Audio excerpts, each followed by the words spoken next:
E nada melhor do que ter Fernanda Manhota, nossa analista de internacional, aqui entre nós para nos ajudar a entender todo esse contexto. Muito boa tarde a você, Fernanda Manhota.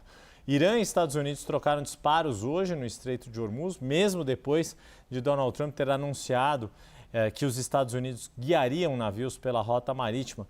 Quais os desafios desse plano apresentado por Donald Trump e o quanto esta informação de troca, né, de disparos, né, de um conflito, digamos assim, mais direto, o quanto que isso, que tipo de repercussão que se pode esperar ou se é algo mais pontual neste momento?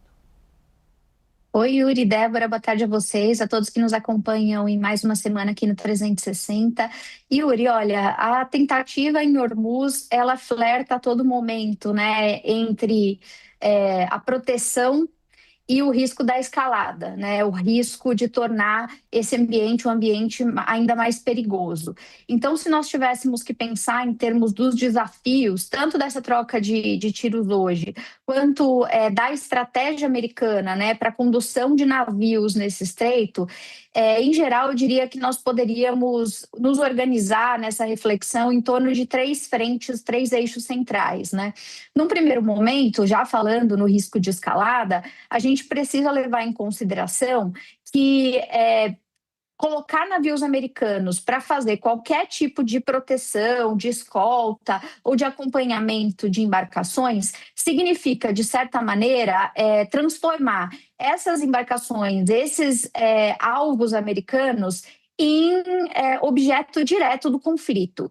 Então, se por um lado isso pode dar segurança, por outro lado, isso significa que o conflito a qualquer momento pode ser transformado em algo ainda maior. Então, o risco da escalada a partir da transformação desses navios em alvos, eu diria que é o primeiro e o mais óbvio risco em termos ali de segurança. Agora, existem outros riscos que não são menores e que precisam entrar nessa conversa, né? Um segundo eixo tem a ver com a própria operacionalização disso tudo, né? A gente tem debatido muito aqui as características, inclusive geográficas dessa região e como ela foi sendo transformada em um objeto de guerra ao longo dos anos. Então, a gente tem aqui limitações operacionais que transformam qualquer ação em uma ação não só arriscada, mas muitas vezes de baixa efetividade.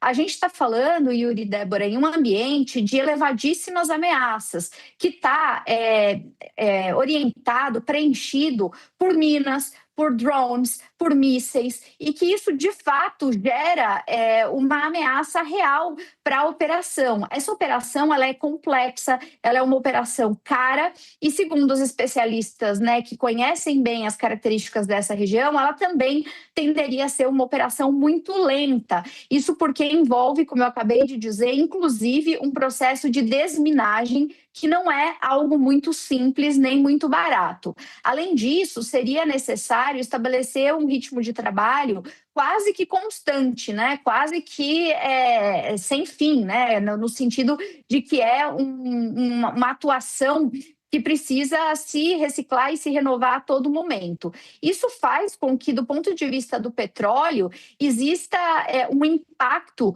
muito limitado em relação à forma disso administrar ou tender a impactar o fluxo global, né, dessa commodity, que em tese é o que motiva essa ação. E, por fim, o terceiro eixo, a terceira frente, né, além dessas que eu já citei, então, além da escalada militar e além dessas limitações operacionais, tem a ver com uma dificuldade muito prática também, que é a falta de coordenação internacional para uma ação como essa. É como se os americanos tivessem que dar conta de uma operação difícil, cara e lenta praticamente sozinhos, porque os aliados, né, principalmente europeus e ocidentais, não estão dispostos, até onde tudo indica, a pagar esse preço, a arcar com esses custos, sejam eles recursos financeiros, sejam eles políticos, E do ponto de vista do próprio setor privado, Yuri e Débora, o que nós temos de notícia é que, principalmente, né, os atores ali diretamente envolvidos, quem está na ponta, as navieiras, as seguradoras, elas não estão propensas a aderir plenamente a esse tipo de ação. E isso para elas eleva risco também, o que eleva custo, né? Eleva preço de frete, eleva preço de seguro, e isso também é um problema, é um risco de perda, não só dos produtos que estão embarcados, mas também da sua própria capacidade de continuar operando. Então, sem confiança, essas empresas preferem continuar evitando a rota do que embarcando num plano como esse. Eu diria que o presidente Trump está tentando não deixar transmitir a imagem de fragilidade e tentando, com essa ação, portanto, mostrar que os Estados Unidos têm recursos à disposição, mas, na prática, colocar isso para rodar realmente não parece exatamente viável por todas essas razões aqui que a gente está elencando.